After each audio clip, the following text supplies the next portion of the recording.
spook easily startled. Have you ever explored the depths of fear? Have you ever wondered what depravity dwells within the imagination of a storyteller that prompts them to exhume horrors untold and expose those horrors to unsuspecting audiences? Some are repulsed, and some are shaken. However, there are those who are invigorated. So to those demented souls, we invite you to journey inward into the dark bowels of human imagination. Press play, and you will discover what's in the podcast. And welcome to this new edition of What's in the Podcast. And today we are going to, we're going to do another sub-series to the show. I can't just keep them organized anymore. But today it stands to reason you can't talk about horror and not talk about the great minds who make the genre as wonderful and as horrific as it is. So with that, we have this sub-series, which I like to call the Maestros of Mayhem, where we talk about the directors, the people who don't just scare us, but orchestrate our very fears. And for today, I'm actually bringing a person who I hold in very fond reverence and high esteem. She is an incredible writer and performer. I actually met her a couple years ago at the Orlando Film Fringe Festival. Wow. Orlando Fringe Festival, where she did the utterly eerie Rose Gold, I believe was the name of it, correct? Yeah. Yes. I just remember this was a show, it was just you pretty much entirely sitting in a chair, and you tell this incredible story that just had me transfixed, and then you cap it off with this one moment that burrowed its way into my soul. So That's so good to hear. And it still stays with me. So I've done the intros enough. Donna Yarborough, welcome to the show. Hello, thank you for having me. This is really exciting today. Excellent. As long as it's exciting, and I hope afterwards that you have fun, because otherwise, what's the point of doing anything if you're not having fun? Yes, other than paying rent. Yeah. But I agree. Exactly. Yeah. So since this is your first time on What's in the Podcast, I naturally have to ask this of all my first-time guests, and yours is I'm very intrigued to hear, what is your origin story? What got you hooked into the realm of horror? It sounds weird to say I was born into it. I just always had a very, very odd little mind from a very early age. And I remember that my parents used to hold on to a picture book that I had made when I was about 5 years old, that I remember them spelling the title for me. The title was The Tale of Two Lovers, A Story of Love and Death. And we had gone to some national monument on a family vacation where there was some Native American lovers leap of two people that couldn't be together, so they jump off a cliff. Very classic tale for a national park. And my version of it was with the pictures. And I also remember being frustrated that I didn't lay it out on the manila paper properly, so it folded as a book. I was like, Donna, 5-year-old Donna, why don't you know how to lay out a book properly? But it was two Indians from different tribes that fell in love with each other. They couldn't be together, and in the end, they were killed by king cobras. Clearly, I got all kinds of element of Indian in there. And so that was me. And then about third grade was when I was old enough, I would stay up and watch late night movies on TV like they used to have before infomercials. And I saw The Bird. And The Birds and The Omen were my favorite movies at that age. And following that, fourth grade was when I first read Stephen King. I think Pet Sematary was my first book. So as a fourth grade kid, my favorite authors were Stephen King, Ray Bradbury, and Edgar Allan Poe. Then it just continued from there. It's still my happy place that if I'm stressed out, if life has got me down, I go try to find some really good horror to watch. Yeah. Yeah. Yeah. So Uh, I can see. definitely give you a little inkling of my origin story. Horror, like I really fell hard for the genre. And I think I told you this when we met. Mhm. I kind of really fell hard for horror, even though I'd always liked it. I fell for it during the quarantine when I just gave myself to it. And Mhm. I just discovered how wonderfully cathartic horror could be in so many different forms. Like, if I just want something dumb and ridiculous and outrageous, sure, I could watch like B Movie Fair on MST3K, but then alternatively, I could watch a guy with his deformed brother in a basket, you know. Oh yes.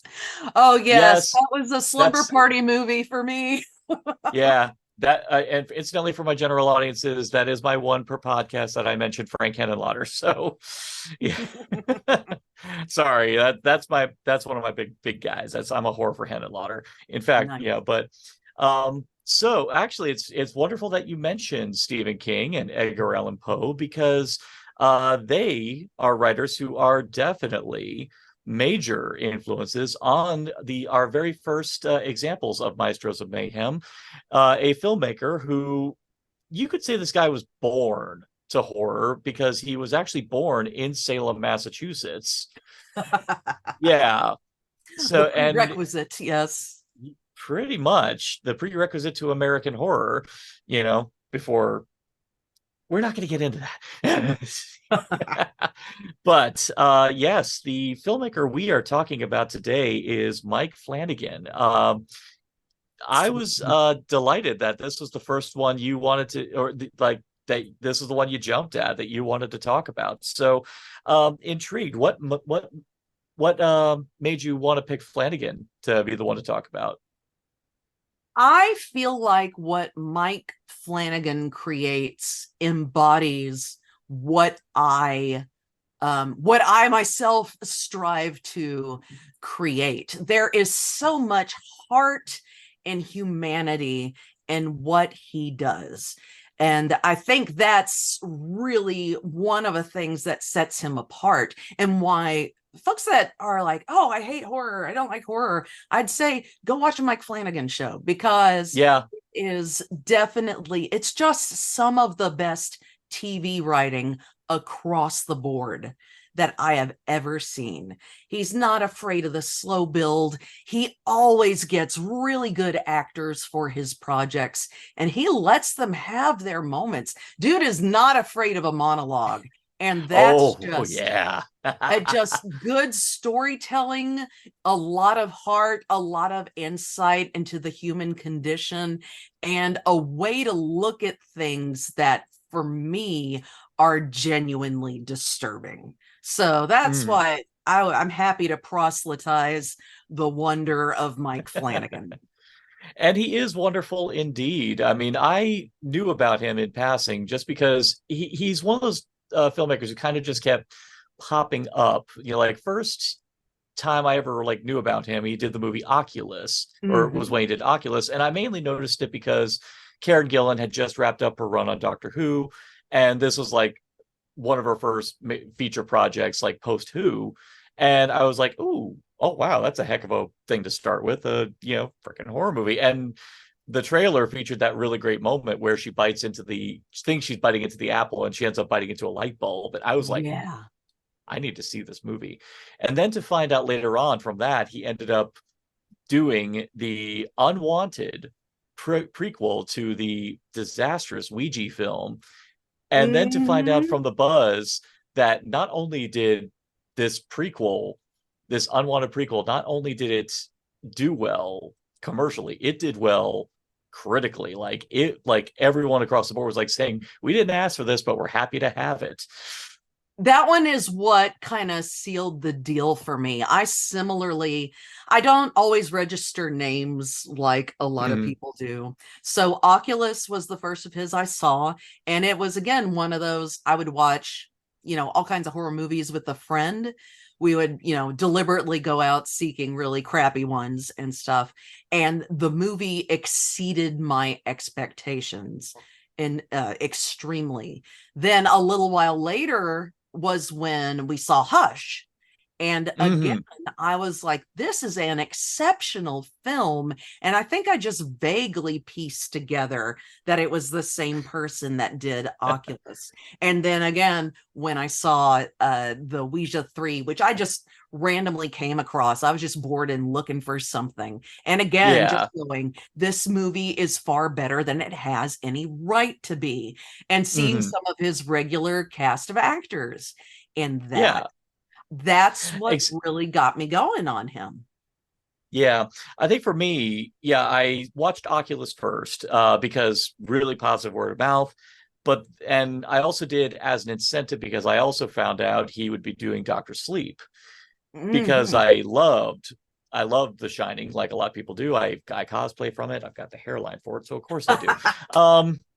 So when I saw like who's doing this thing, like Mike Flanagan, why do I know that name? And immediately when I saw Oculus, I'm like, oh, this is gonna work. I didn't have to ask questions. I was like, this is gonna work. And prior to that, Oculus was my only exposure to him. I just knew that he knocked that one so out of the park that I just had complete faith that he was gonna do well. And I would say when I saw Dr. Sleep in an advanced screening, that's when I immediately fell in love with Mike Flanagan, and I knew that this is a guy to pay attention to. Nowadays with horror, if you are not a fan of Mike Flanagan, I can't help you at all. I mean, that's just and I can see why folks that I admittedly am not crazy about work that's more like Eli Roth, that's really kind of splatter torture porn. When I was a kid, I enjoyed over the top ridiculousness like that, but just as I've gotten older, I don't have the time for bad story. It sounds and that sounds elitist on me. I have seen a lot of horror movies, but sometimes I'm like, can I just have something that's actually just a good film? So that's when I'll go revisit a bunch of standards. And again, coming to Mike Flanagan, every single time the story is there. Hill House freaking blew me away. And that was where it really got me of having the thing that genuinely scared me. And obviously this is full of spoilers for anybody that has not seen this stuff. But I will say the thing that scared me was the floating man. The having a thing that just defies logic, that you can't quite wrap your brain around. That is a space that I think is hard to fully capture in film. And things that I think about do it is like Cloverfield, the first Cloverfield. The monsters were something we hadn't seen before and was hard to get your brain around. One of the things I loved about Nope is that this interpretation of what a UFO is not only a brand new interpretation, but it is your brain it turns your expectations as to what a UFO is, and then you find out, no, this thing's an animal. It's just a flying alien organism that just perched itself in this part of the world. And when it blooms into its full form, it is all recognizable biology, but put together in a way that we can't quite digest it. And that's some of the stuff that I see Mike Flanagan walking closely to, but at the same time it being accessible, such as the bent neck lady, the discovery of how the way he unfolded the learning of the initial image is terrifying. As you backfill the information, it gets more interesting, and then to just bring it home when you finally find out what that is, and it is heartbreaking. You're 100% right to warn about spoilers. We go hard into spoilers. You've all been warned. But when you find out that poor Eleanor, this girl who has pretty much suffered right next to her addict brother who has suffered so hard Mm-hmm. from her own encounters, being tormented as a child from the images of this bent neck lady, only to have those torments fold back onto her to find out that she herself was the bent neck lady. That just, Yeah. I remember crying just because I was like, this poor person. This person does not deserve this. This is a good person who has unfortunately, become the engineer of her own torment. Yeah. And then there's Yeah. also the element of being caught in a time loop. That's one of those things that are slightly outside of what we can fully process. In an all-encompassing terms, what would you say are the key defining characteristics? Like, one thing I've always said is like the best thing a filmmaker could ever do is have a style so distinct that when people look at them, they're like, oh, it's that director. So Yeah. what would you say are the defining characteristics of a Mike Flanagan project? I'm going to say first is heart. And I know that's a vague term. It's hard to pinpoint. It's something I'm very passionate about in creating. Comedy with heart is always better in my brain than just pure slapstick or cruel comedy. Same with horror. It's got to have heart, an understanding of the human condition. And often how he explores the human condition, and he said this himself, is family dynamics and the effects of trauma, which that is part of what makes it accessible in my mind, because we have all experienced some degree of that. So that heart would be number one. The exploration of trauma and family dynamics and addiction, I think those are major themes you always see. And again, just straight up storytelling, really, really taking your time and enjoying the words, having the visuals be not overshadowing the words that are used. And I would even Yeah. say camera work that complements it. Like on a visual level, I've never known him to use the camera in a contradictory way to the tone of the scene that he's trying to portray. I know, like, if you had to sum up what type of horror he really kind of professes in, I would say dread is the Yeah. way to every single horror situation I've ever seen portrayed in a Mike Flanagan project always comes from just the sheer trepidation one has of the situation as it's portrayed. Mm-hmm. He hits home that what you're about to see is something that you do not want to deal with. And even more so, he kind of hints as to what you're going to get, immediately building your sense of, I don't want to see this. I don't want to experience this, but I know that this is where he's taking me and he's not going to hesitate. I'd say, in my opinion, I think his best achievement of that is the torment of poor little Bradley Trevor in Dr. Sleep. Oh my goodness. Oh That's that's like a 2-page scene in the book that Mike Flanagan expands, and just through amazing acting from Jacob Tremblay and committed performances by all of his. The best part is about the True Knot is that most of them are comprised of a lot of his mainstays. But the fact that all the actors kind of soldier on through it and give us this scene, and even worse, the thing that builds the dread even worse is how matter-of-factly the dialogue is. When little Bradley Trevor asks, "Are you going to hurt me?" and Rose the Hat, with complete aplomb on her face and that glint in her eye, just says yes. Oh, And so good. And then again, that all goes back to his respect for acting and getting good actors. The things that always stand out to me are actually not the most terrifying moments in it. I think of in Hill House. I'm so bad with names. I hope I get his name right. Robert Broadstreet. Oh, Longstreet. Robert Longstreet. Longstreet. When he gives his monologue in the basement, I couldn't even tell you what he said now, but I remember watching that and going, this guy is so present in everything he's saying.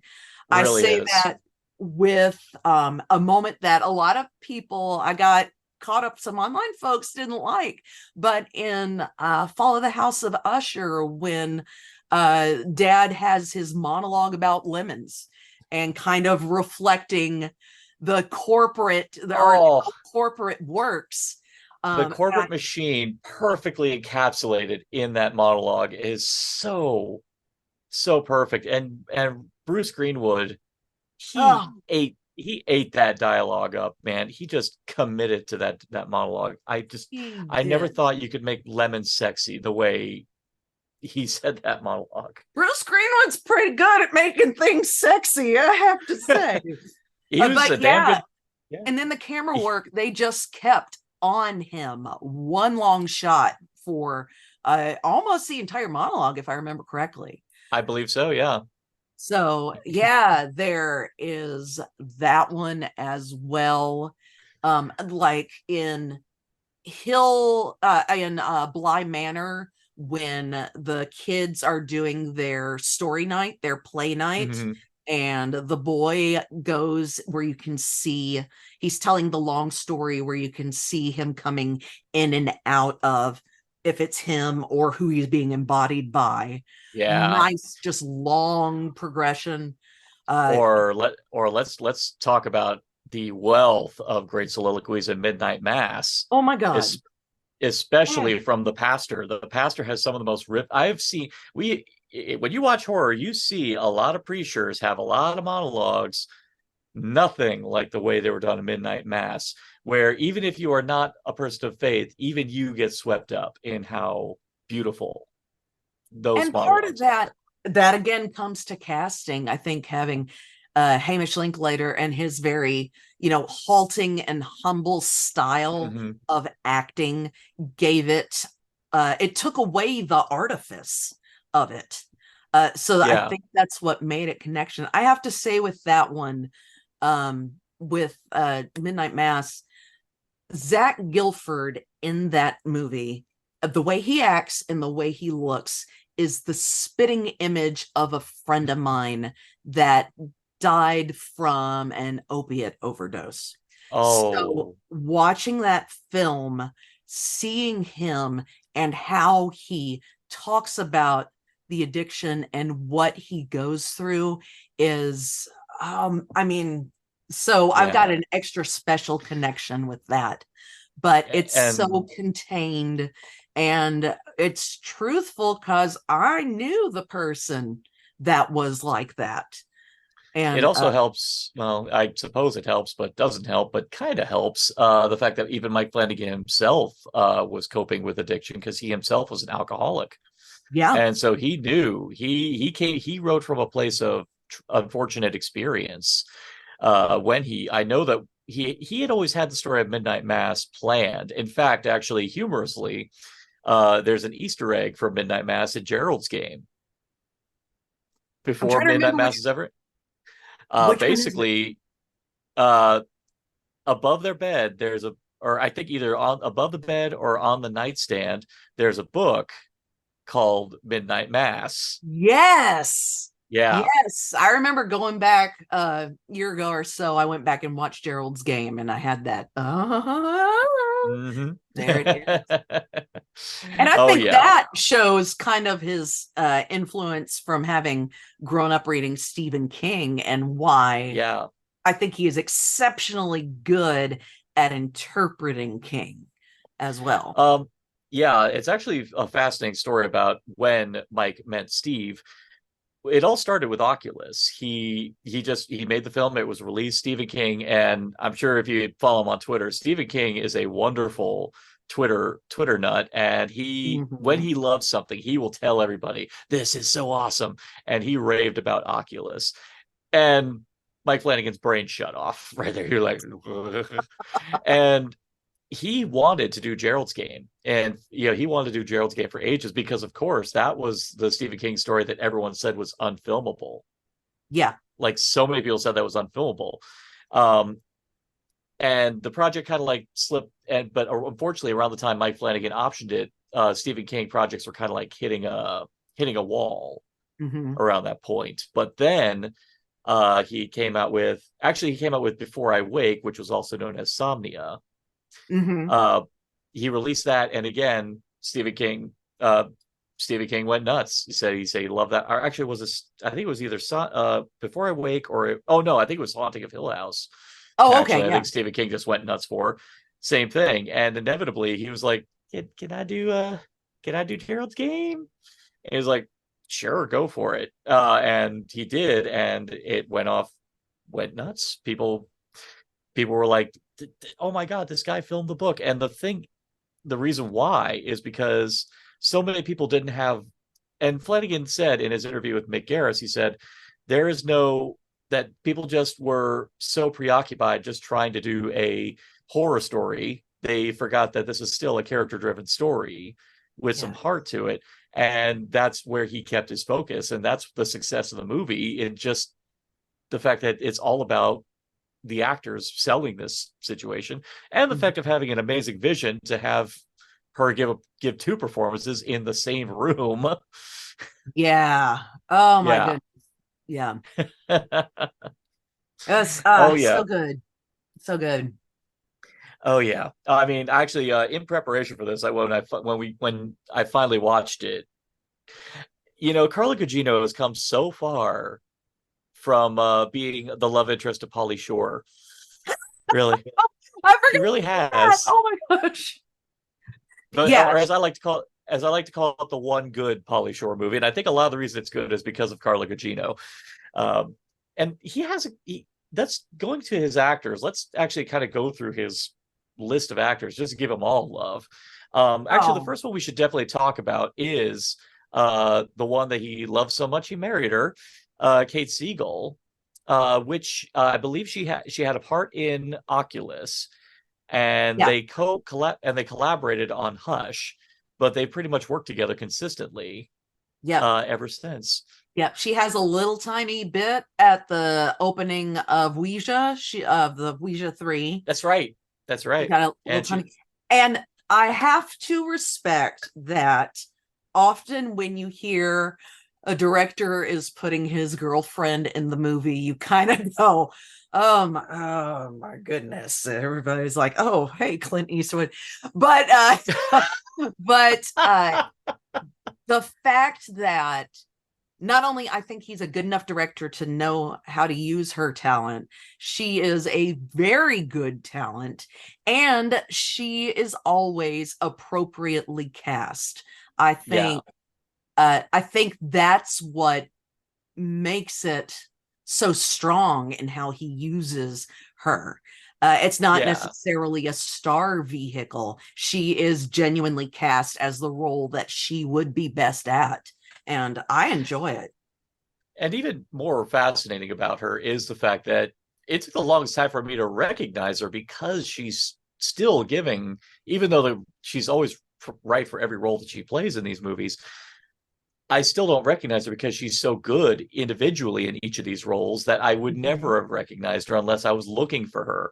I mean, just the role she plays in The Fall of the House of Usher is nothing like Midnight Mass. It's nothing like the bit role she, even though her character in Gerald's Game is pretty odious too, still not the same as the character she played in Usher, or definitely not like Midnight Mass, or any of them. And I she's have astonishing. To say, I respect in Usher her ability to pull off the Easter egg that, when I learned about, I thought was brilliant. And that's when she always refers to her assistant, Toby. And she's always going, damn it, Toby. Toby, damn it. Toby, damn it is the name of the devil in an Edgar Allan Poe story. And I was like, that is brilliant. What a brilliant, brilliant way to put that little nugget in there. And she pulled it off. It was forward enough that with my analysis, I was like, okay, there's something important with why she's using this phrasing. And that was, And from outsider's perspective, you wouldn't think anything of it. You're just thinking like, she's just being a bitch. Yeah. That's, I have to say that's another Flanagan thing, and another thing that I am passionate about in art, how I try to create art and people that create it.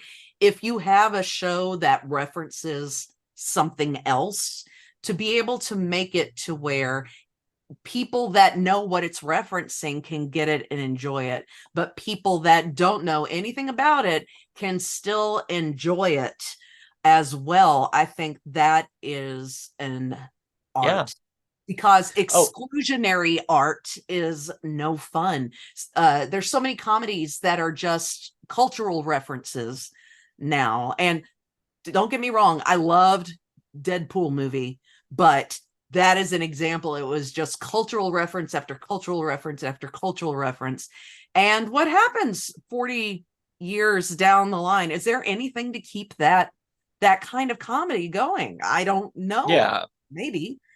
I I don't mean, know. We'll see. Time will tell. But you are 100% right. That's why you have to be careful when you do any kind of pop cultural especially, culture reference is one thing, but pop culture is a dangerous thing, because the reason why it's called pop culture is that it's culture of the moment, and mhm. there's no guarantee of longevity. Whereas, I'm really glad you're talking about this, because I think the reason why Usher was the one that clicked with me the most is that I love Edgar Allan Poe, and I was geeking out with every episode when I realized, especially when it was a story that I was familiar with, when I realized the way he was executing this particular story, that's when Mhm. I was losing my mind, because I was like, especially when you see the episode, because the episode titles were all just the names of the Poe stories. Yeah. But then all of a sudden you're seeing the way they're doing it, and I was losing my mind, especially when you get to the Telltale Heart, and the way they pulled that off, and it was so subtle, and I should have seen it coming, but it worked, and immediately I was like, this is freaking brilliant. So Yeah. yeah. Yeah.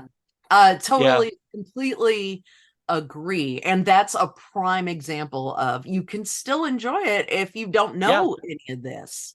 But Yeah. it's just a little extra spice that those of us, it's like if you have a palate for cilantro, if you like cilantro, you'll taste it and Yeah. go, ooh, there's cilantro in Ooh, there's this. cilantro. Yeah. I mean, on the flip side, I've never read Turning of the Screw at all. Didn't stop Mhm. me from enjoying Bly Manor.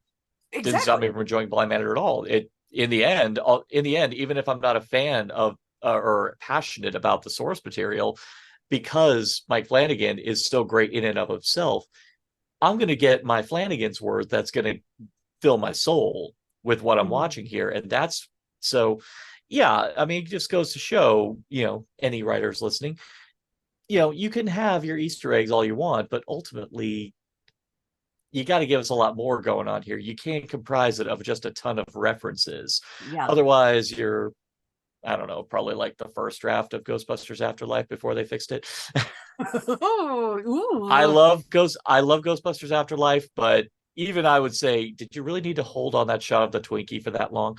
I know Mike Flanagan is also very aware of this, because the interview I just listened to before this, one of the things he talks about is how he did Dr. Sleep, where he wanted to combine the iconic Mm. imagery of Kubrick, and then, of course, respect the original intentions and the story of redemption that's in the Stephen In the King, original Shining, what he yeah. wrote. So hearing him figure out how to navigate that process is, I think it's a skill of vision that permits him to do exactly what we were talking about, of creating something Yeah. that can be enjoyed at whatever level deep you are sitting in the material. Yeah. I think for me, Flanagan, even if he did nothing good after Doctor Sleep, he is cemented in history for me, because he pulled off a Herculean feat with Doctor Sleep, because he, like Mick Garris and many others, is loyal to King and is loyal to that book, because he loved King. That was just the author he loved, and he understood why Stephen King didn't love the movie. In fact, I when I read The Shining, I totally got it. I still love the Kubrick film for just its vision, but Yeah. in the same way how I like Manhunter, but as an adaptation of the book, it is not great. True. But I love that Flanagan was fully aware that if we're going to make this movie, it's got to be we've got to it's got to be a sequel to Kubrick's film, because unfortunately Kubrick's film is still so widely beloved. If you're going to make this movie, people are going to expect it to be a sequel of the Kubrick film. Yeah. And so he had to please two masters. And even more so, he had to sway Stephen King on it, because of course Stephen King's history with the movie. The moment, I think, and this is from his interview with Mick Garris, the moment that sold King on it was the fact that, was like you said, how he was able to take the ending of The Shining, the book, and put it at the end of the movie, whereas instead of it being Jack, it's Dan who holds back and ends up sacrificing himself to save Abra this time, while he burns down the Overlook. But fortunately, the emotional core that actually does resonate great through The Shining all the way into Doctor Sleep, still it comes to the logical conclusion, thus effectively making it feel. And I actually did do me and Natalie, who's one of my regular co-hosts, who had never seen Doctor Sleep, we did a back-to-back of both, and because of that, both films really do work in tandem together. I believe that. And and it's, again, it comes back to making sure that the heart is put back into the film.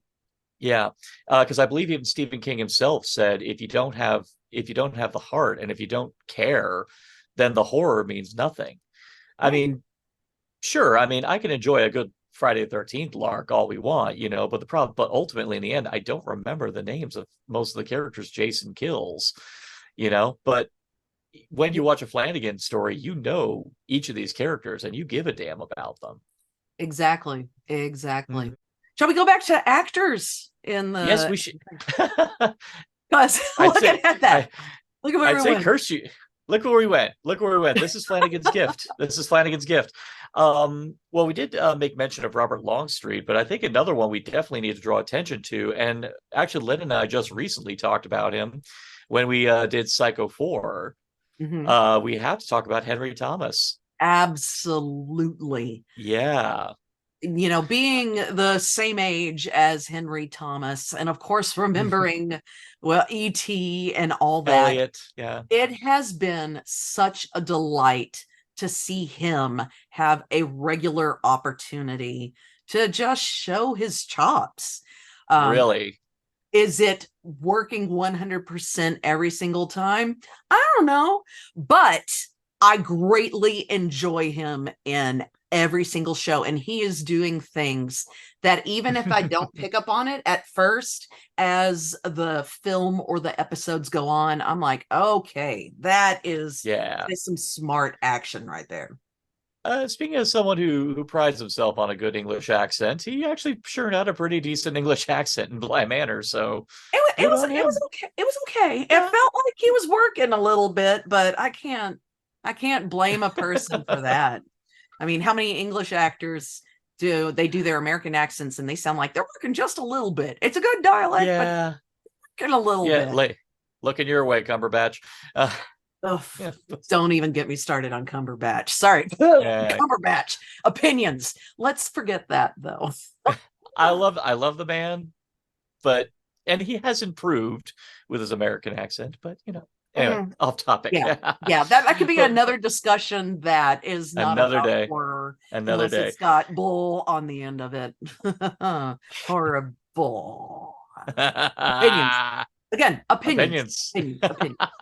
This is something funny that I've now realized. He's the only actor in the world to play two beloved horror icons.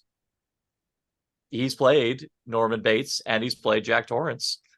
That is true. Yeah. And he did Jack Torrance so well. That's one of the things, is you could tell he does his homework. If we go back to Hill House, I know a lot of friends that watched it were, kind of like, there's something odd about him in that, but he is doing such a hard-on match to Timothy Hutton in that. That I think when people are like, something seems odd, I'm like, look at who he's mirroring, who he's sourcing off of. And I will say that that was odd to me, that I'm surprised he didn't just age up Henry Thomas to play the elder father. That was an interesting choice, just to have Timothy Hutton play the older version of Henry Thomas. Yeah, I'm okay with it. I'm okay with having, the person, the parent who lived genuinely look like life took a toll on him. Oh yeah. I think that's okay. Well, that's definitely true of Timothy Hutton. I mean, Yeah. yeah. I don't know. I don't know his career, but he definitely looks. He looked rough. I don't know if ordinary people took its toll on him. Or he took a toll on himself, something. But Yeah. Oh, yeah, them it too. was. I appreciated him being in Hill House, definitely. Yeah. One another act. Well, then of course we already talked about him. I actually kind of love the. I mean, outside of his work on Flanagan, I even kind of loved his little appearance in Halloween Kills. But then you got Robert Longstreet. My dad was an alcoholic. And honestly, the time when, with my show that we mentioned with Rose Gold, when I wrote Yeah. that, and as you know, seeing it, I talk a lot about dealing with familial generations of alcoholism. That I was processing what my dad was having to go through during that time.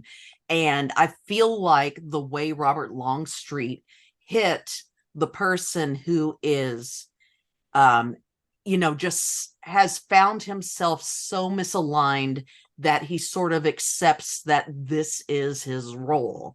Like, I remember my dad mentioning once something about how it was, his birthright, his inheritance, that he have alcoholism, that addiction was in his blood. And I saw that in Robert Longstreet, of just that, so tired of fighting it and just giving over to it and accepting that this is his fate. And it's not until he has that moment of hope and starts to brighten up. And then, of course, we know what happens when he becomes hopeful. Oh, yeah. In fact, that's actually the thing about that's the entirety of Midnight Mass that really kind of gets to me, is just the fact that this is in a way, it's a story about people who are trying. I think it's a story about intentions. It's kind of like people who enter, who want to do good, some who want to do good, some who do it because they are just so driven strictly by faith that they don't really think about. Well, I think the best example is Samantha Sloyan's character in Midnight Mass, who ended up being like one of the most hateable characters ever in Mike Flanagan's oeuvre. But the fact that she is the fact that she is just driving people towards a cult mentality, and just the fact that, in a way, it's kind of, I think she's kind of like a satire of how fanatical faith robs you of any kind of actual sense of human morality. Just, you're so driven for a faith that you don't think about the actual pain and hurt you cause in service to your God. Yeah, and way. But I think that's what made Beverly such a horrific, what's the word? I'm like, bad guy. I'll just say bad guy. Antagonist. Yes, thank you very much. Yeah. Is how many people do we know that because and this is, I think we see this in American church culture a lot, is that people are living under a sense of fear, a sense of being an outsider, a fear of being insignificant, that they will find their place in that structure in the church. And that constant message of, as long as you know Jesus, you are saved. I think it obviously puts the blinders up on people of how, what is good and what is not. And Beverly just fully embodied that entitlement that comes with that belief that because I am saved, I know what's best. And her doing was at the end is just beautiful. And the thing that's fascinating is that even her zealotry, Father Paul, like, it even kind of makes Father Paul second guess himself, because he sees what is going on. He's a character who, and I love that this is a guy who I was like, I'm not sure about you, but simultaneously, I'm not feeling like you have any sort of actual ill intent with these people.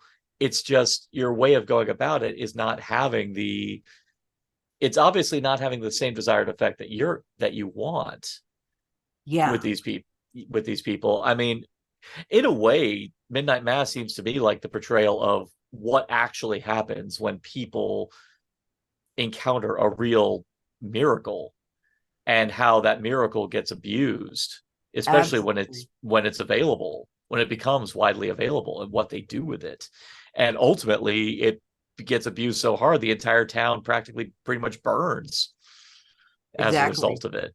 And the development protecting that resource of miracle by really enforcing the we and they of Mm. everything, as we're deeply ingrained to be aware of the potential for scarcity when we're talking about what we sense as a finite substance or something that's just worthy of reverence. And that is, again, it's just such a good parallel with how I feel like people outside of America see the American church going and not understanding it. Yeah.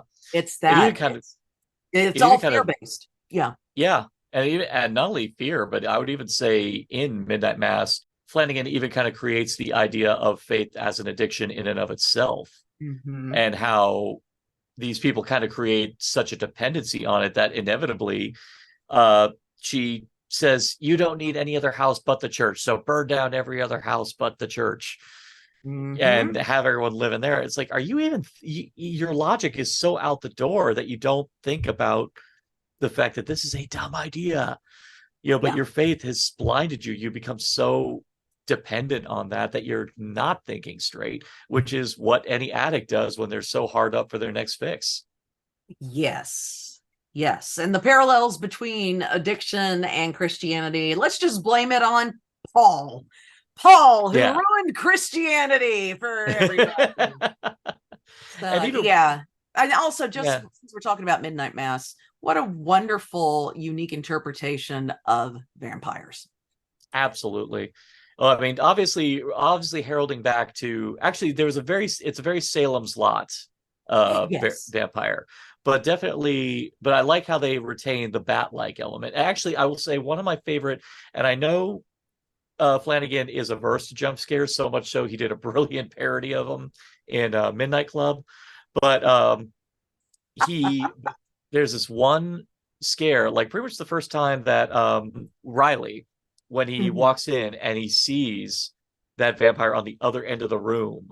I Yes. love I love the fact that there's no cord or anything like that. That thing just swoops so fast into your face. That made me leap back because it was so quick and so smooth. And here's the thing: I don't mind jump scares. I just hate that they always punctuate them with a chord, with a music chord. Yeah. It's I think if you have the goal being the jump scare as opposed to the jump scare being a tool to reach your goal, how hoity-toity Mm. does that sound? Oh my God. You Yeah, gotta have the jump scares, gotta be the tool. You can't have a jump scare just to be a jump yeah. But scare. I mean, it could be great. It could be good so long as it's got to serve some purpose other than just to be cheap. You can't just Mhm. use it just to, because a lot of times, some lesser films will use it because they're afraid that the audiences are falling asleep. So they say, okay, let's just throw in a jump scare to wake them up. Yeah. Yeah, Some, and yeah, in this it furthers the story. It yeah. definitely shows the character's experience of witnessing this thing for the first time. Hmm. Yeah. Yeah, and I can understand Flanagan's being averse to him because, yeah, a lot of times, be, again, given the fact that his whole thing is all about making you terrified of a moment or being terrified of a situation, to just all of a sudden smack him would break the mood. Hmm. Yeah, it would just kind of ruin the ebb and flow of what you're going for. I mean, he's just really good at just putting you in a place and just keeping you there and just filling you with this sense of and depending on the context of the scene, he will make you either not want to be there or feel like you need to be there in order to understand what's That's going a on. great way to put it. That you get so Mhm. invested that you want to be in that place. Yeah. I mean, like a Hill House, there was the cellar, the wine cellar. It's Oh like, oh, I mean, on one side, it's like, I will say, like, just seeing what was in that I think it's been a while since I watched it, but I remember just that corpse down there, and I think it was that through that hole. It just a scuffle. Yeah, scuffling. Yeah, just the thought of just something in there that you never knew was down there at all, and the fact that you're locked in there. Just anytime you're locked in there with something that you didn't know was there, and that you don't, and because you don't know, it's just that wigged me out. That sequence in Hill House wigged me out pretty bad. And that again ties me back to The Floating Man, because especially the scenes on the street when the brother is out on the street and you can see it floating off in the distance. It takes a moment for your brain to go, something is not right in this frame, and the way it moves. That's one of those things where it takes so long to get your brain wrapped around it and realizing that you're trapped with it. It's a very, for me, it's a very similar thing of finding that basic fear. The thing I like is that even though I say dread is like kind of like the core of it, I like how it comes from different angles. You know, and a lot of it, it does come in general just from how you feel about the. I mean, I'd say Gerald's game, I think that was a kind of dread that even I myself was freaking out about, because one of my primary fears, to be honest, is to be stuck, like trapped with no means of escape or no lifeline, basically. Yeah. And I discovered, don't ask me what situation had me in handcuffs. But basically I discovered I do have an anxiety about being in real handcuffs. Party cuffs, fine. You know, like the ones with the little hidden thing that you can use to unlatch it, I'm totally good with. You put me in a pair of real cuffs, my heart starts pumping, because I will immediately freak out saying, where's the fucking key? Where's the goddamn key? Tell me where that goddamn key is right now. I need to know. Even though I know that there's so many ways you can get out of the cuffs. You could even just get a pair of bolt cutters and, you know, cut them loose. But either way, I'm freaking out just by the prospect of being trapped like that. And seeing Carla Gugino just trapped in that situation, just even initially, just right when Gerald has his heart attack. And you don't have, and you, before you've even gotten a chance to assess the situation, you're just like, I would already be screaming. I would already be losing my damn mind. Yeah. It's that loss of control. And then knowing that you are in a fully dependent situation. And that's where the horror comes, is because you don't know if anybody is going to come. You don't know if you are going to be able to regain control, or if somebody will arrive to give you control. And I think that's that in between, that hovering moment where it's a fear of the unknown, a fear of the outcome that cannot be seen, is what heightens that. And even more so when she starts having hallucinations of Gerald and even herself, which you could describe this version of herself as like her id, or maybe like just the idea that she's left alone pretty much with her thoughts, and her having to come to terms with a lot of stuff in order to kind of build up the willpower in order to survive. Yeah. You know, that's that in and of itself. That's another fear that you have, is the loss of self, and the kind of madness that she had to rise from in order to survive that situation is just crazy. Yeah. It's a big journey. Well, and then again, I'm realizing that he uses a technique of being trapped a lot. I think it's not as overt, but in Bly Manor, I think it's episode 7 where we learn the origins of the faceless woman. It's again this literally physically trapped in a room, but also the trapped in the time loop, like Ellie is. I think be it physically trapped or psychologically trapped, or even trapped in a way that is beyond our simple mammalian brain's way to comprehend. I think that is a slow burn fear that he can manipulate really well. Another one that I would definitely say that he tackles a lot is grief. Like Oh he gosh, really, in some of his earlier films, I would definitely say his, Latin trilogy, Absentia, Oculus, and Somnia, aka Before I Wake. Grief is a yeah. major motivator for the characters in that plot. I mean, Oculus is about the fact that horrible things happen to these two kids, and both of them are trying to deal with it in their own way. One's trying to just say, can we just move on, please? And then you have another one who's saying, no, we've got to confront this and understand it.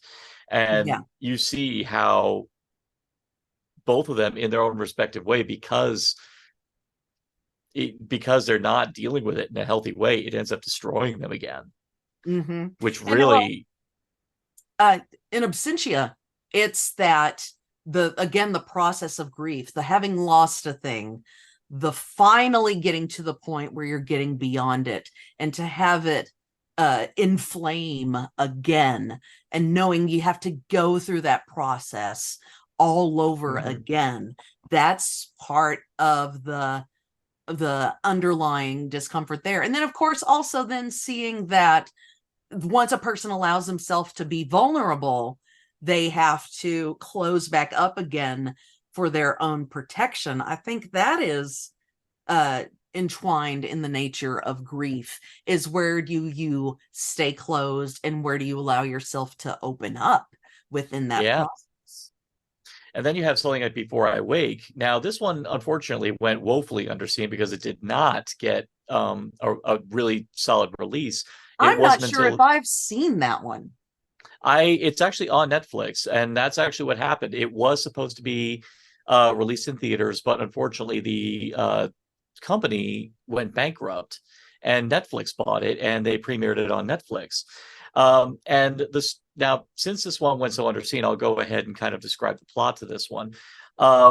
This couple, they have lost their son, and they are convinced to adopt this child, but they soon discover that this child, and he's a very sweet child. He's actually played by Jacob Tremblay, Bradley Mm-hmm. Trevor from Doctor Sleep. This is a very sweet child, but they discover that this child has this gift slash curse that whenever he sleeps, anything he dreams about will actually manifest in reality. Well, the mother winds up starting to become addicted to this gift because as she's teaching this boy about her previous son, unfortunately his dreams end up manifesting their son. Yeah. And her addiction to the idea of using this kid to get her own son back, that in itself is an idea of grief. It's the idea of someone who just can't let go, that they basically put in danger what she has in front of her. And through the course of the story, and this is just freaking sad, she ends up losing her husband as a result of it, and she very narrowly harms this kid, like Yeah. at the end. I mean, that's some pretty powerful stuff in and of itself. Just the idea of the necessity of letting go, just the idea that you really do need to just move, like not only move on, but see what you have in front of you and then press forward. And you see him in the beginning of the movie. They're really doing well with this boy, because he's a very sweet, very smart kid. And these two people really, really want to be parents. They love being parents. These are the kind of people who I will say are allowed to breed, or should be, who are like, not like people who do it for a tax incentive or for Jesus or a Jesus tax incentive. Yes, yeah. Yes, Yeah, no quiverfuls in this story. exactly. These two people are people who you really do want to see, develop this beautiful, parent-child relationship. But unfortunately, because one parent just can't let go, it puts them all at risk Yeah, because I of it. did see it. You Yeah. described it and it came back. I realized I kind of wiped it out because I feel like the acting in that one was not as strong. I'll say kindly. Yeah. Not We'll just, strong yeah. as others, and I felt like there wasn't a lot of good chemistry between the main two Yeah. characters. I believe it was Thomas Jane and Kate Bosworth, I believe. Yeah, I had Yeah. issues with Kate Bosworth. I did. No offense to Kate Bosworth, but I just, Uh, yeah. I it just, well, unfortunately around this time, Flanagan didn't exactly have the bargaining power to be able to say, I want my, and also, to be fair, at this time he didn't have his collection of actors around this time. I think Yeah. let me see. Yeah, this is still before Ouija, because it was Ouija was the first time he worked with Elizabeth Reeser, Lulu Wilson, and with Henry Thomas. Mhm. Yeah, so he still didn't have like his entourage by this point. I'm pretty sure if he had made this movie after he gathered his group, I'm pretty sure he would have just happily given all these amazing roles to them, and we would Yeah. have had something crazy, like And something that's that like you said, it's exactly interesting to piece it together, realizing the bargaining power as it grows. That is an Mhm. example of what could have happened with his work had he not been able to show the power of story in what Yeah. he creates. Even though I know he has since parted with Netflix, it was kind of great that for that time being, Netflix gave him, and a lot of it was because when Before I Wake, and I believe even I think when oh yeah, and then of course when Hush did so well Uh-huh. on Netflix, Netflix was pretty much gave like full carte blanche to Flanagan because they knew they had something with him, and from the success of that, and even the funny thing is his work, yeah, it does great on streaming, but he's never really broken the bank box office wise. Unfortunately, people don't realize this, but Doctor Sleep, much to everyone's sadness, did not do well financially. I wonder if now that an audience has been built that kind of understands the style, the kind of slower development, I wonder Mm-hmm. if he would even want to try to have a bigger box office success. I think he Um, could I do now. know, well, he does have a couple things coming down the pipe. In fact, he has another Stephen King Hmm. adaptation called The Life of Chuck, which is a short story from his If It Bleeds collection, Oh, okay. coming out. And on television, I know he has since moved over to Amazon, and he is and apparently he's got the rights to The Dark Tower. That's right. Yeah. That's right. I yipped with joy when I saw that he got that. Well, I think a lot of people have, and I think it's a testament to how much people love him. And actually, this is I kind of hate giving Warner Brothers credit, especially of all the dumb stuff they've done recently. But when it came to Doctor Sleep, even though the movie didn't do well, the studio loved the movie so much they immediately said, we are going to put, not only are we going to put money in the promotion of this movie, we're going to put money to give you the chance to give you the chance to do your director's cut. Hmm. And they get, and when the Blu-ray came out, they gave the Blu-ray as the director's cut. They were behind it 100% Yeah. because they loved what Flanagan did. I think it's because of that idea, and this is a mentality I really wish studios would take into account.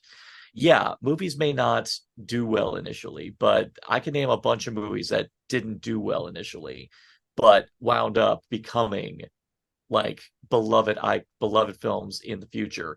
And already in the mere 5 years since Doctor Sleep came out, it's already gained so much love as not only a great sequel but a great horror film in and of itself.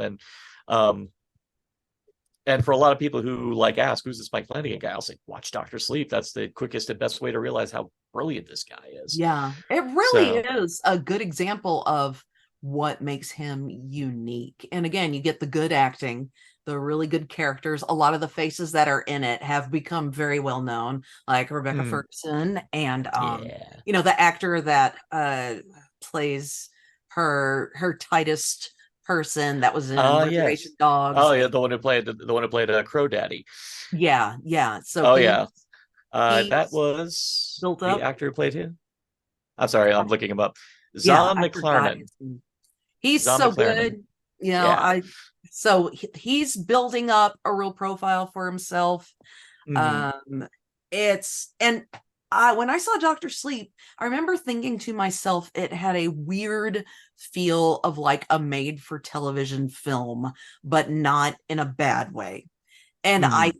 think that shift of tone is something that uh, is what makes it successful as a Stephen King vehicle, and is also why it's not didn't come out gangs blockbuster, because our blockbusters are pushed so hard and are so just overwhelming, that this was a gentler hand, and it took time for people to come find it. Yes, absolutely. I've told people, if after you watch this, I'm pretty much going to guarantee you're going to want to watch everything else he's done. And more often than not, I've actually been right about that. So yeah. Yeah. And of course, and even then, sometimes I'll tell them, "Oh yeah, you haven't seen Doctor Sleep? Oh yeah, it's from the guy who did Haunting of Hill House," and immediately they light up. They're just like, "Oh my God, that guy!" Definitely. Yeah. Well, I still will say that when it came out, I thought Bly Manor was some of the best television I had ever seen. As far as, and again, I always come back to story. As far as story, it's so good. Yeah. I even like how the one thing I love about the way he writes dialogue is that anything he does never feels gratuitous. And I say this because when I was watching Bly Manor, and you have the girl constantly saying, positively splendid, I was like, there's a reason for this. I was like, there's a reason she's saying this is like Hodor. There's a reason she is saying this equivalent to Hodor. It's like all the time. And I was like, and it turned out I was right. I was like, because Flanagan is the kind of writer who has intention with everything he writes. There's nothing in there is gratuitous. There's a reason. Yeah. And the joy of when you find out why this specific choice is making, that's something that gets its best reward when it is opened up slowly. Like, sorry, thinking of the three amigos. It's like, will she bloom like a flower in the desert? So, yeah, and you can't get the same payoff with a really fast-paced, hit it hard kind of show. Yeah, I mean, admittedly, I would be intrigued to see Flanagan take on a relentless slasher, but simultaneously, I feel like this is where he works at his finest, because he'll take his time, and the scares will come, the emotions will come, because he has full control over his stories. And I think that's the key thing with him. You give him the control, he will give you everything that you love about him.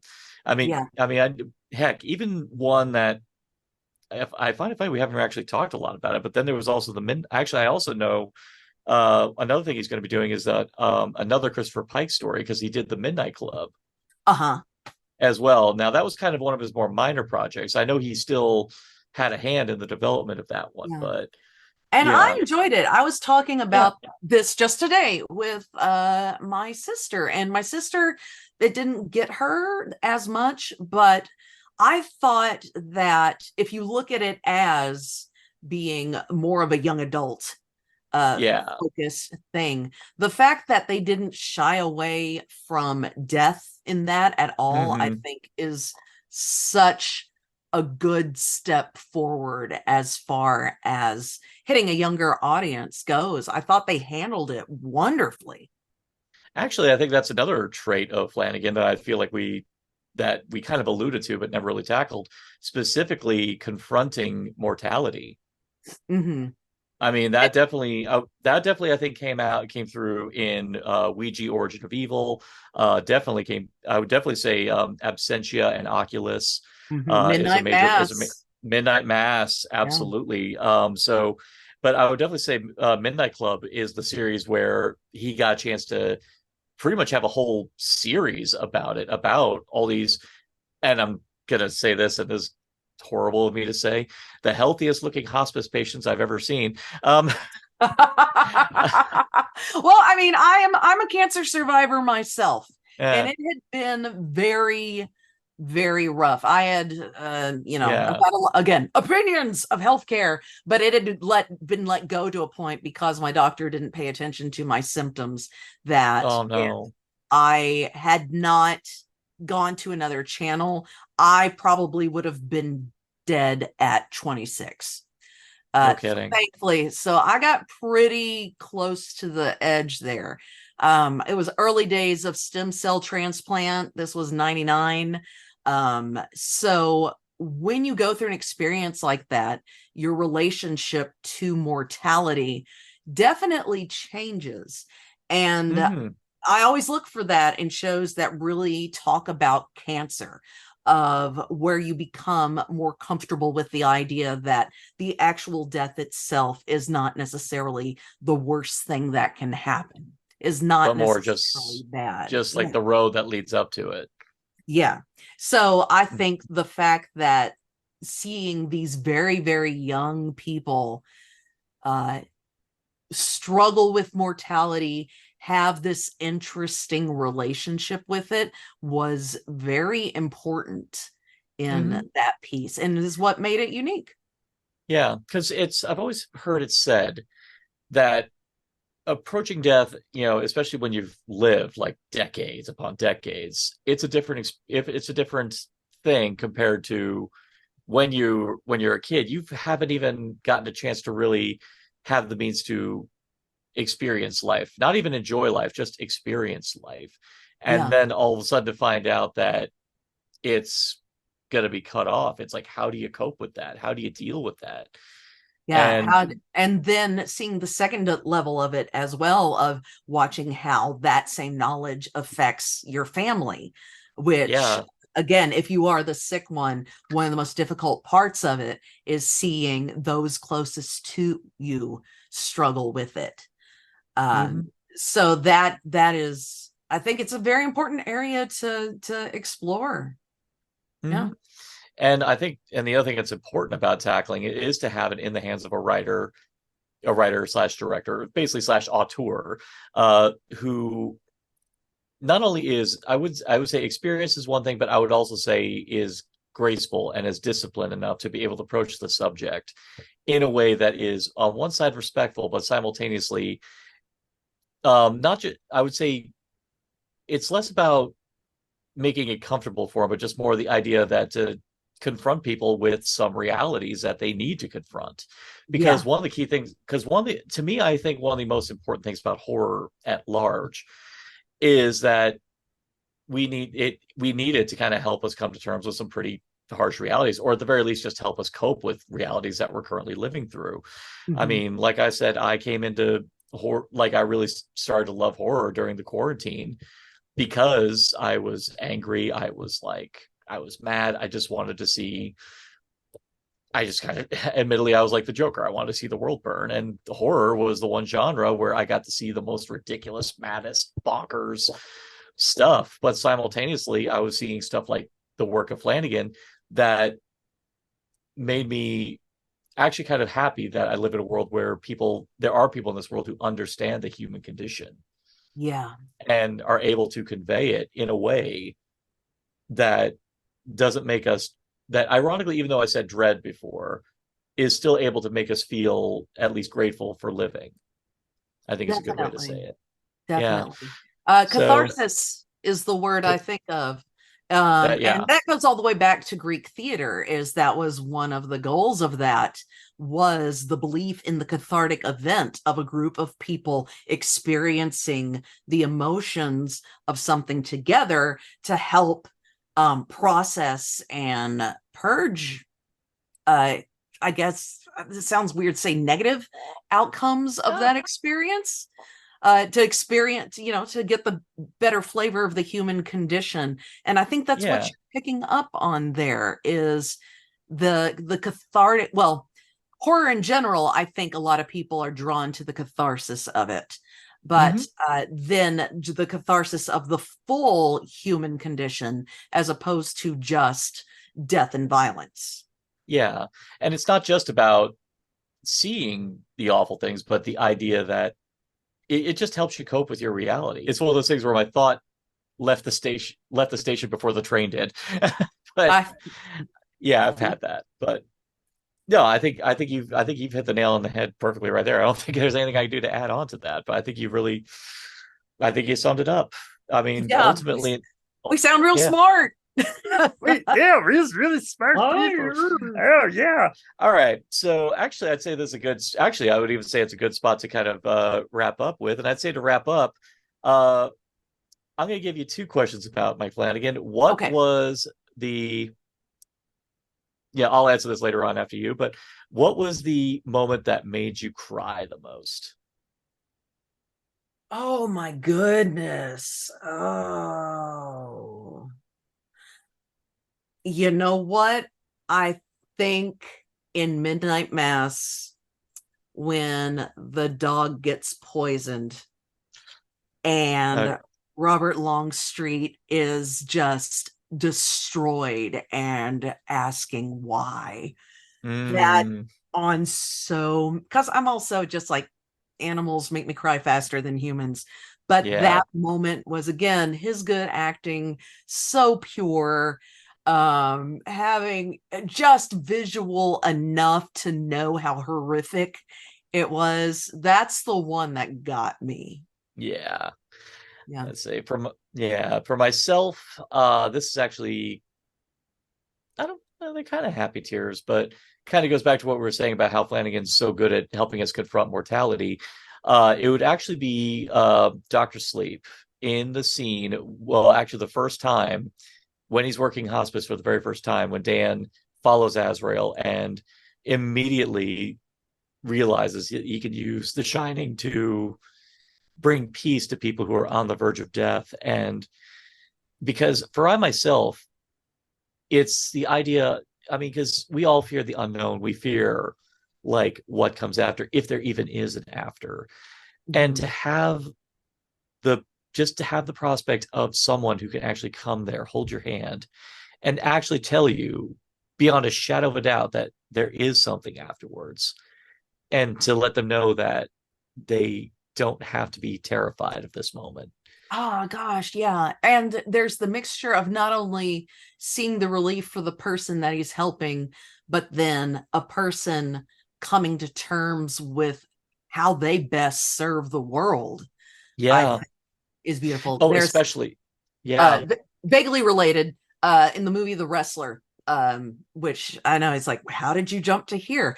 But there's the scene in The Wrestler where it's his first day working in the meat market, and you see him gradually discovering where this working a meat counter is very, very much like show business, and you see his light coming back during that. And Mm, that was a scene in that movie that just tore me down, just made me yeah. absolutely weep. And I think that's a very similar moment in Doctor Sleep, of seeing somebody Yeah. realizing that this is where I can be of use. Yeah, because and I will say I did read the book afterwards, and in the book it's alluded to that Danny had actually worked different hospices elsewhere, but he had but I think I love but the thing that kind of sparks him to really put an effort this time is the fact that when he arrives in this town, he is not met with like reluctance, or he's immediately met with compassion and understanding from Billy Freeman and uh, Bruce Greenwood's character, Dalton, I think his name was. Yeah. Um, but the fact that he's greeted and he's embraced and he's given this job, by people who are actually have their own demons, like Danny does. And so he finds that, and so the idea that and even this ability that he's been drinking himself to death in order to numb, Mm-hmm. in this moment, the fact that he's finally found a use for it, that he can actually, get something out of life with it. Just that's another big thing too. It's just the idea of someone finally figuring out what he can do with his life that can get him, because that's always a big question for anyone. I mean, for anyone like myself who lives with depression, there is the big question of why do you even bother waking up every day? Yeah. And it's amazing to see a moment when a character finally finds that reason in that moment. And just Flanagan, he he that was, I'm trying to find the right metaphor for it, but basically he accomplished two Herculean feats in one moment by, on one side, showing a scene of a guy giving peace to people on the verge of death, but to find someone, he gives people peace in death and reason for living in one scene. Yes. That is very well put indeed. Yeah. All Oh, right. Ooh, I actually was choking up on that bit. Um, Yeah. All right. Oh, depression. Oh, how So dull our yeah, lives. yeah. All right. So let's change the mood because funny enough, there are actually moments of legit humor Oh my gosh, in yeah. Mike Flanagan. So what would you say was the funniest moment in a Mike Flanagan? Oh my goodness. I am having a hard, well, again, just this isn't like out loud laughter, but the whole Toby Dammit situation, Yeah. I just found just so clever and it was delightful. But I am a huge, a lot of people know me more for making comedy of all things, and anything that blends comedy with genuine horror and Hmm. sincerity, I love. I really can't think of another specific right Yeah. now. What's yours? What would you have? Well, actually, mine would also be from Usher. Principally, and again, like I said, I was geeking out on that one because I love Edgar Allan Poe. Mhm. But I also kind of tell people when I tell them to watch it, I like going, this is the best American Horror Story season that's not an American Horror Story show. Um, Exactly.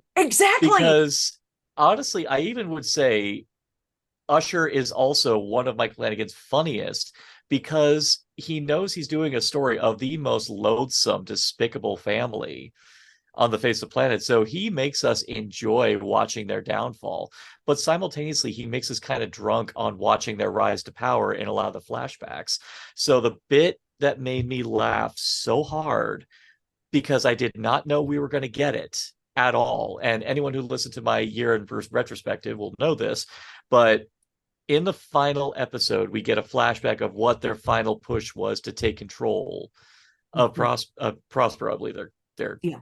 company was, and it turned out that what we were seeing was a basically an interpretation of one of my favorite post stories, the Cask of Amontillado, Yes. and the fact that it was perfectly done. It was like pretty much exactly the story of the Cask of Amontillado. All they did was just kind of change their motivation for doing it. But I laughed so hard because in this show that was already making me giggle like a maniac, Hmm. just that was the final capper, like going even in the finale of the show. And even though the show's called The Fall of House of Usher, you know that this whole thing is leading up to the fact that this family's going down. Even in that final thing, you're still getting these amazing surprises and nice, and again, just lovely Easter eggs for a Poe fan. Yeah. So Also, that the drug that that one of the brothers is always doing is called Monty. The street drug is called, which is like really short of Amontillado. So there's so many things, and then going with that is the way he directs the performances. Is he uh-huh. allows he has a hand on comedic direction. He knows how to get actors that can do comedy without losing the humanity of Oh, what they're doing. absolutely. Oh So yeah. I yeah. think it's another, yeah, and I think that's also another aspect where Flanagan's writing really shines because, yeah, most people don't associate it with humor, but I really think humor really comes forward in this one because a lot of the characters, because he makes the characters as rich as they are, because, and they're so rich and they are so ridiculous, and the situations that they're in are so awful, but you're seeing them react in a way that's perfectly innate with their characters. You're just like, but they're reacting in the way not how normal people would react because these people are freaking ridiculous. Yeah. Yeah. And I always say people, my gosh, you've got to have comedy and darkness because it's Absolutely. light and shadow that gives things dimension. And Uh, one of my favorite things to do in stuff I create is to like set up a really high mood with comedy and then pull the rug out from under people and have a deep, heavy moment of truth. And Flanagan knows how to do that as well. And I think that's another reason absolutely. I love him. Absolutely. So now for the final question, Okay. what was the most intense moment in a Flanagan? Like the word of the day is dread. So let's talk about the moment in a Flanagan story that brought you the most dread. Ooh, ooh. Again, and it might just be because it hit a sweet spot for me, coming back to the floating man when the kid, the youngest brother, the twin, is under the bed, and you know that the man is coming, and you hear the door jingle, and then you just see the feet coming into frame. That was one that I forgot that there's technically kind of a jump scare at the end of it. I showed my friend that does not watch horror, and he's like, I can't handle jump scares. And I'm like, Hill House, it doesn't have a lot of jump scares. Well, I was wrong, but it's because what I remembered is what we're talking about is just all that slow tension of things building, listening to movement, noticing things in the background that causes your attention to go, hold on a second. So, I think Hill House really hit the mark for me on that one. Good one.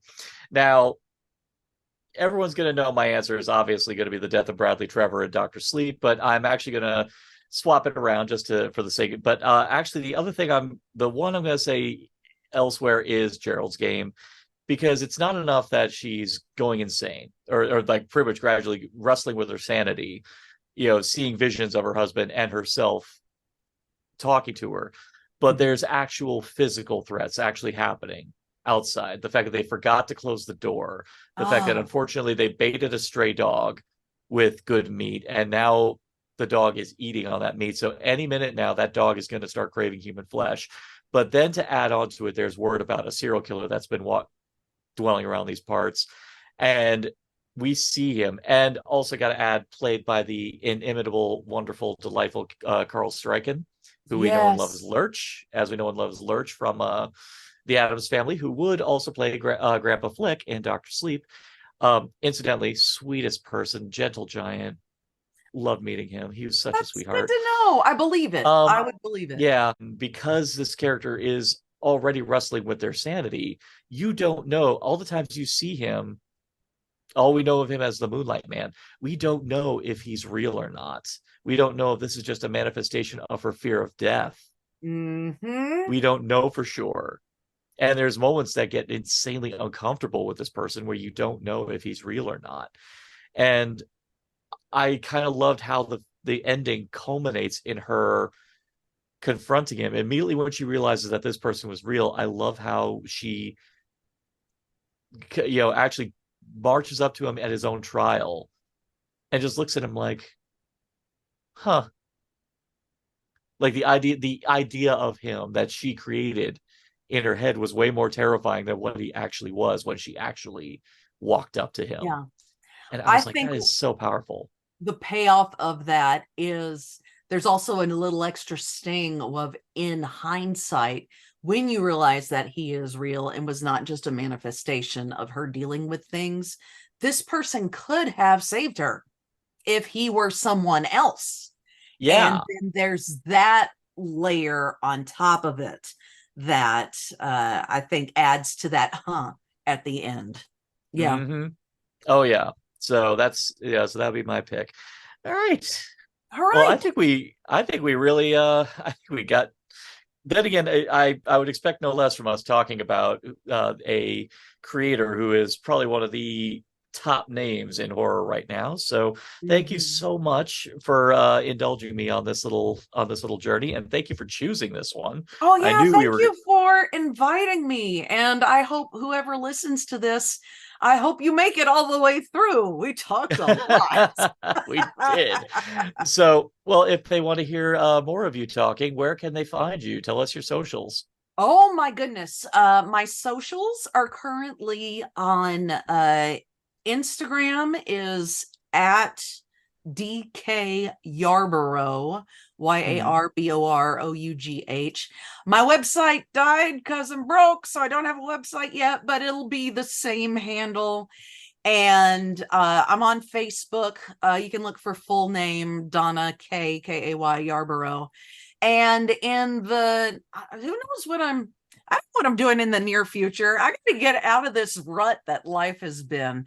And then hopefully my goal is to, take Rose Gold out into the world some, maybe try to make a good film of it, and to bring forth more performances of my latest thing, Titillated, an intimate reading of comedic erotica. So I love hopefully it. I'll be able to get that out into the world too. But yeah, I'll be around. Excellent. And for everyone else, if you enjoyed what you heard, definitely leave some feedback. That definitely helps us actually get anything resembling an audience. So please definitely click on that like and definitely leave some feedback. And in the meantime, if you want to delve into the dark bowels of human imagination, ask yourself this very simple question: what's in the podcast?